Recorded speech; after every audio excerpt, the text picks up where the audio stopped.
Hello, मैं रमेश कुमार दानक government polytechnic college Hanumangarh से जीपीसी हनुमानगढ़ के इस यूट्यूब चैनल पर आपका हार्दिक स्वागत है। Please subscribe our channel GPC Hanumangarh.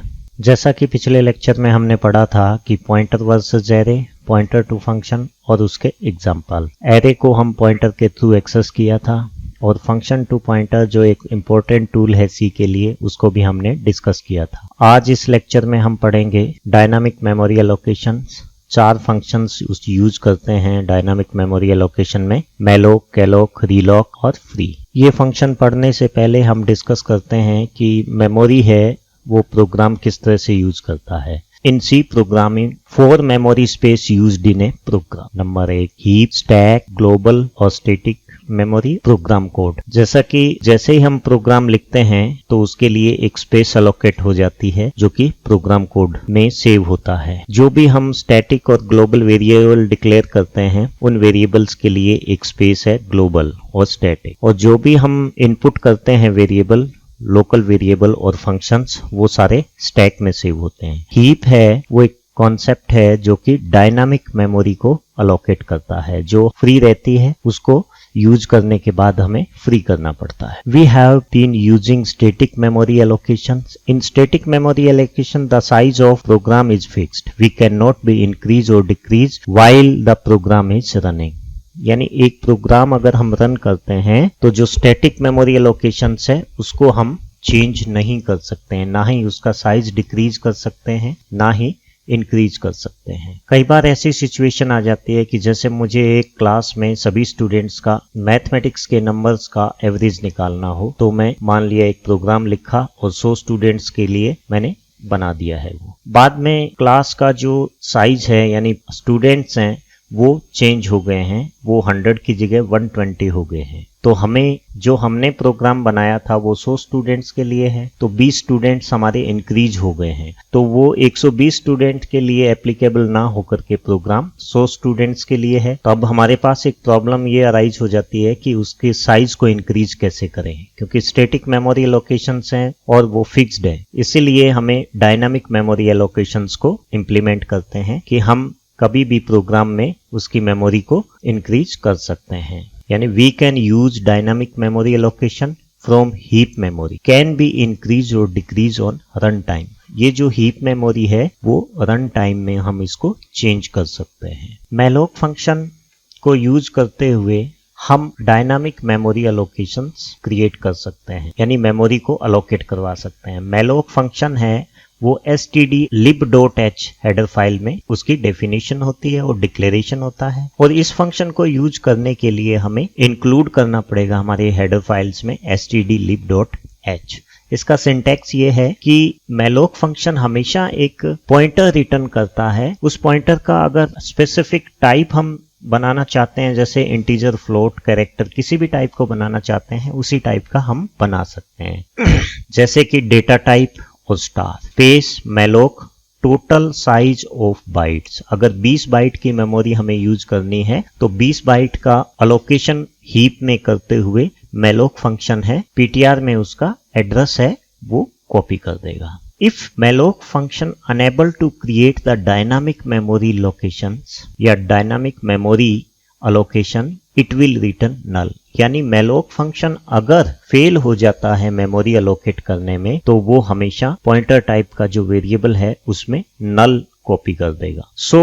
इसको यूज करने से पहले हमें चेक करना होगा कि पॉइंटर में नल है या कुछ मेमोरी अलोकेशन है। जब भी मैलोक फंक्शन हम यूज करते हैं एक चेक लगाते हैं कि वेदर इट इज अलोकेटेड और नॉट। फॉर एग्जाम्पल, मैंने ये मान लिया कि एक पीटीआर टाइप का पॉइंटर टाइप का वेरिएबल है, उसमें मुझे इंटीजर टाइप की मेमोरी स्पेस अलोकेट करवानी है और कितना बाइट, 20 बाइट। तो ये 20 की जगह हम दूसरा जो मेथड है वो ये भी लिख सकते हैं कि 5 वेरिएबल इंटीजर टाइप के हमें अलोकेट करवाने हैं और साइज ऑफ इंट का जितना भी कंपाइलर साइज लेता है, जैसे 4 बाइट लेता है तो 4 बाइट। तो it will create 20 bytes for the memory location and return the base address to the pointer variable ptr on success। अगर ये malloc सक्सेसफुली allocated कर देता है मेमोरी को तो वो 20 बाइट क्रिएट कर देगा, यानी 4 बाइट एक इंटीजर के लिए और टोटल 5 इंटीजर वो रिटर्न कर देगा।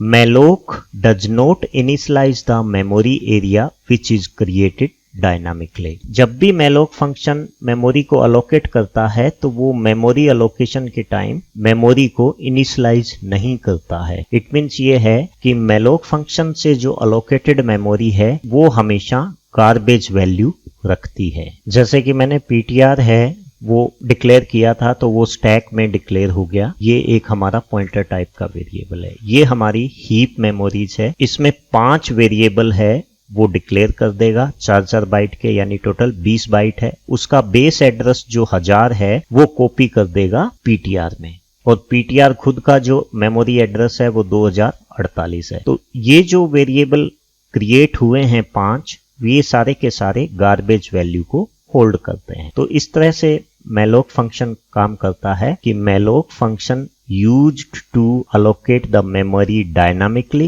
with garbage value। अगर ये हीप में मेमोरी अलोकेट नहीं कर पाता है तो यहाँ ptr में जो 1000 की जगह है नल आ जाएगा। इसी तरह से calloc फंक्शंस को भी हम डिफाइन कर सकते हैं कि using calloc function we can create the memory dynamically at run time। calloc भी stdlib.h में डिफाइन और डिक्लेयर्ड है। उसको यूज करने के लिए हमें include stdlib.h header file include करनी पड़ती है। जिस तरह से malloc भी एक पॉइंटर रिटर्न करता है, उसी तरह से calloc भी एक पॉइंटर टाइप का वेरिएबल रिटर्न करता है।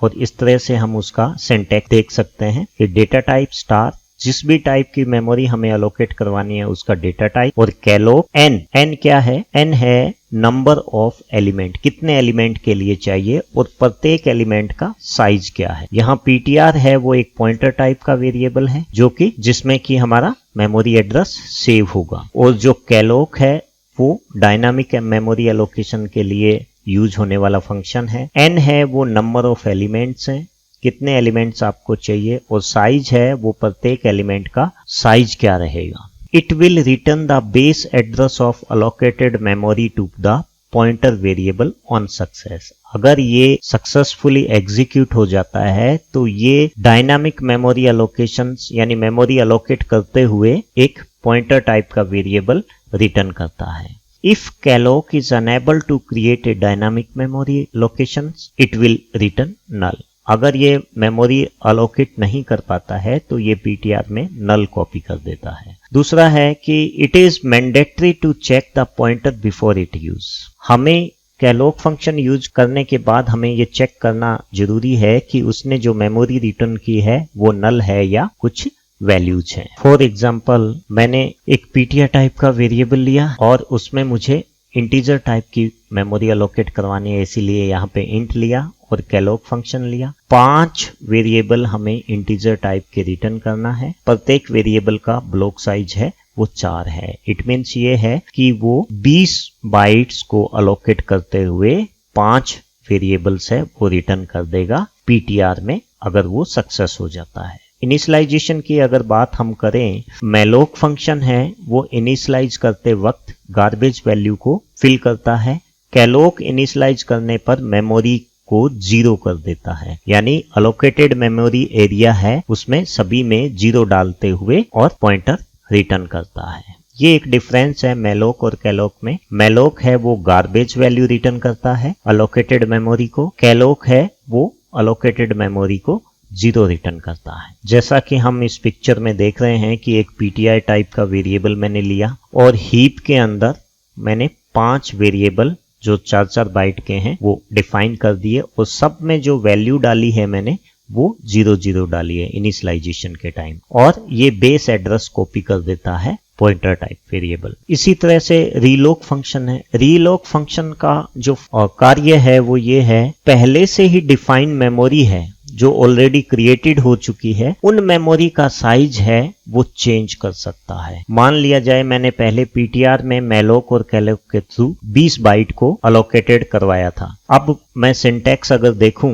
तो एक मैंने नया ptr न्यू नाम का एक वेरिएबल लिया, उसमें डेटा टाइप है वो जो भी मुझे रिटर्न करवाना है वो लिखा, और रीलोक यूज करते हुए पुराने ptr का नाम कोमा नए साइज आपको कितना लेना है, यानी नया साइज 20 बाइट की जगह अगर 40 बाइट करना है तो 40 बाइट कर सकते, 8 बाइट करना है तो 8 बाइट कर सकते हैं। यहाँ पे जो यूज्ड टर्मिनोलॉजी है वो रीलोक एक फंक्शन है जो कि मेमोरी साइज को रिसाइज करेगा। पीटीआर है वो पुराना एक फंक्शन है, पुराना एक पॉइंटर टाइप का वेरिएबल है जिसमें पहले से ही अलोकेटेड मेमोरी है। न्यू साइज है वो एक वेरिएबल है जो कि नए साइज में मेमोरी अलोकेट करवाने के लिए यूज हो रहा है। अगर पहले से ही मेमोरी क्रिएटेड नहीं है तो रीलोक है वो अनडिफाइंड फंक्शन बन जाता है, यानी if reloc request the success it will return the pointer new allocated memory। अगर ये सक्सेस हो जाता है तो इट मीन्स है कि पुराने को रीसाइज करते हुए ये नई मेमोरी पीटीआर न्यू में अलोकेट कर देगा, अदरवाइज ये नल सेंड कर देगा पीटीआर न्यू को। जैसा कि हम यहाँ देख पा रहे हैं कि पहले पीटीआर में 2 वेरिएबल थे, ओल्ड मेमोरी स्पेस है वो 2 वेरिएबल थे। अब नया मैंने पीटीआर बनाया उसमें 4 बाइट है रिटर्न कर रहा है, यानी 2 बाइट हमने इंक्रीज कर दी, जो ये ब्लैंक है इन दोनों बाइट्स को इंक्रीज करते हुए रिटर्न करेगा। इट मीन्स ये है कि रीलोक फंक्शन है वो नई मेमोरी स्पेस यूज कर रहा है और पुरानी मेमोरी स्पेस को डी अलोकेट करता है और नई मेमोरी स्पेस के एड्रेस को रिटर्न करता है पीटीआर में। तो ये रीलोक फंक्शंस का वर्किंग है। अब जो चौथा प्रकार का हमारा फंक्शन है वो है फ्री। तो जब भी हम प्रोग्राम में कोई डायनामिक मेमोरी एलोकेशन हम करते हैं, फंक्शन जैसे ही प्रोग्राम खत्म होता है तो उसे हम फ्री करना आवश्यक है, अदरवाइज हीप की साइज है आगे आने वाले प्रोग्राम्स में यूज नहीं हो पाएगी। तो फ्री फंक्शन है वो हम यूज कर सकते हैं अलोकेशंस जो हमारे मेमोरी हुए हैं उन मेमोरी को डी अलोकेट करने के लिए। तो हम इसका सिंटैक्स लिखना है सिंपल, फ्री और पीटीआर ये वो पॉइंटर टाइप का वेरिएबल है जिसमें अलोकेटेड मेमोरी है। मेलोक के थ्रू मैंने n साइज का या n बाइट है वो अलोकेटेड करवा दी थी मेमोरी, जो कि इसमें दिख रही है। अब हीप के अंदर इस n बाइट को छोड़ करके बाकी जो स्पेस है वो अवेलेबल मेमोरी है। पीटीआर फ्री करने के बाद में ये जो n बाइट है वो फ्री हो जाएगा और हीप की मेमोरी है वो कंप्लीटली फ्री हो जाएगी। तो जब भी हम डायनामिक मेमोरी एलोकेशन यूज करते हैं तो उस टाइम हमें ये ध्यान रखना है कि जब उसका स्कोप खत्म हो जाता है मेमोरी का, उसके बाद हमें उसे फ्री करना आवश्यक है। अब हम विजुअल एनिमेशन देख लेते हैं मेलोक, कैलोक और रीलोक का। तो जैसे मैंने बताया मेलोक और कैलोक दोनों ही stdlib.h में डिक्लेयर्ड रहते हैं। यहाँ पे मैंने एक छोटा सा प्रोग्राम बनाया है जिसमें int ptr मैंने डिक्लेयर किया, तो ये स्टैक में एक ptr टाइप के वेरिएबल को डिक्लेयर कर देता है जिसका एड्रेस है 2048। नेक्स्ट जो लाइन है हमारी उसमें हम देख रहे हैं कि 5 साइज ऑफ इंट का एक मेलोक फंक्शन से मैंने यूज किया। तो हीप के अंदर ये 5 साइज को, ये जो ptr वेरिएबल है इसमें 5 × 4 20 मेमोरी एलोकेशन से वो अलोकेट हो जाएगी हीप। यहाँ पर आप देख रहे हैं कि 1000 उनका बेस एड्रेस है और 5 वैल्यू है अलोकेट हो गई है और मेलोक फंक्शन यूज किया है, इसीलिए इसमें गार्बेज वैल्यू आ गई है सब। अब हम जो नेक्स्ट जो स्टेटमेंट लिखे हमने ये, इसमें हमने पहला जो बेस एड्रेस 1000 पे है, पहले एलिमेंट पे 10 वैल्यू को डाल रहा हूं, दूसरे एलिमेंट को 20 पे, 30 पे, 40 और 50। इन 5 वेरिएबल्स में वैल्यूज डाल रहा हूं 10, 20, 30, 40, 50। तो ये जो ptr malloc 5 int size of int है ये 1000 को रिटर्न कर देगा ptr में। उसके बाद पहला, दूसरा, तीसरा, चौथा स्टेटमेंट, ये सारे स्टेटमेंट हैं वो हीप में वेरिएबल्स डाल देगा और हमें रिटर्न कर देगा वैल्यू को। इसी तरह से हम कैलोक फंक्शंस का भी फंक्शंस देख सकते हैं। तो मैंने एक इंट ptr डिक्लेयर किया, उसके बाद मैंने यानी ये स्टैक में ptr 2048 वेरिएबल क्रिएट हो जाएगा और कैलोक नंबर ऑफ एलिमेंट और साइज ऑफ एलिमेंट, यानी नंबर ऑफ एलिमेंट हमें 5 चाहिए, साइज ऑफ एलिमेंट यानी इंटीजर चाहिए, तो 5 का 20 हमें ये 5 एलिमेंट 20 बाइट अलोकेट कर देगा और सब में 0 डला हुआ है। ये 1000 है वो रिटर्न कर देगा हमारा ptr में। ये हमें ptr में 1000 रिटर्न कर दिया है। उसके बाद में आने वाले नेक्स्ट स्टेटमेंट्स है सारे के सारे इस जो मेमोरी स्पेस है उसमें वैल्यूज डाल रहे हैं, जैसे कि ptr +0 इट मीन्स पहला एलिमेंट है उसमें 10 डाल दिया है, दूसरा एलिमेंट ptr +1 = 20 30, 40, 50, तो ये सारा का सारा कैलोग के थ्रू हमें रिटर्न करता है। इसी तरह से हम रीलोक को देख सकते हैं। रीलोक में अगर memory area is not created dynamically using malloc और कैलोक, रीलोक फंक्शन है वो अनडिफाइंड हो जाता है। ये हमने पहले ही डिस्कस कर लिया है। रीलोक फंक्शन पीटीआर और न्यू साइज, नए साइज आपको क्या चाहिए, पुराना कौन सा वेरिएबल है जिसको हमें रीसाइज करना है। अब हम देखते हैं कि एक कैरेक्टर टाइप का सबसे पहले तो मेलोक 100 बाइट हमने अलोकेट करवा दिया, ये हीप में 100 बाइट अलोकेटेड है हमारी। पीटीआर रीलोक पीटीआर 1000 कर दिया इसको, तो ये क्या करेगा, इस हीप में 100 की जगह 1000 वेरिएबल क्रिएट हो जाएगा और ये रिटर्न कर देगा पुराने पीटीआर में हमारा जो मेमोरी साइज है वो 100 से बढ़ जाता है 1000 तक।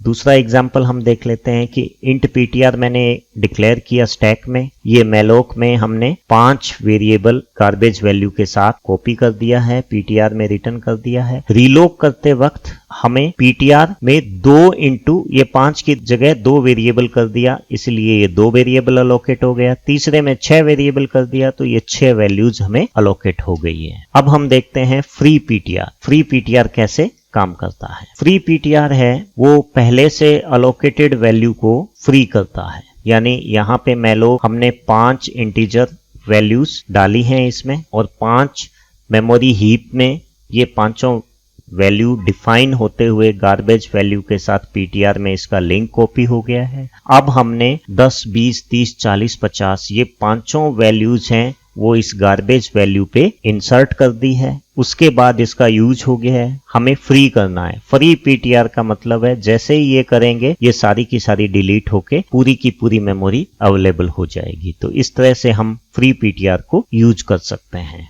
तो स्टूडेंट्स, इस लेक्चर में हमने डायनामिक मेमोरी एलोकेशन पढ़ा जिसमें 4 फंक्शन पड़े हैं, मेलोक, कैलोक, रीलोक और फ्री। 3 फंक्शन है वो मेमोरी साइज को अलोकेट करते हुए, मॉडिफाई करते हुए हमें पॉइंटर टाइप का वेरिएबल रिटर्न करता है और फ्री फंक्शन है वो यूज्ड मेमोरी को फ्री करता है। अगले क्लास में हम पढ़ेंगे कॉन्सेप्ट ऑफ स्ट्रक्चर और उसके examples. Thank you very much for watching this video. Please subscribe our channel GPC Hanumangarh on YouTube।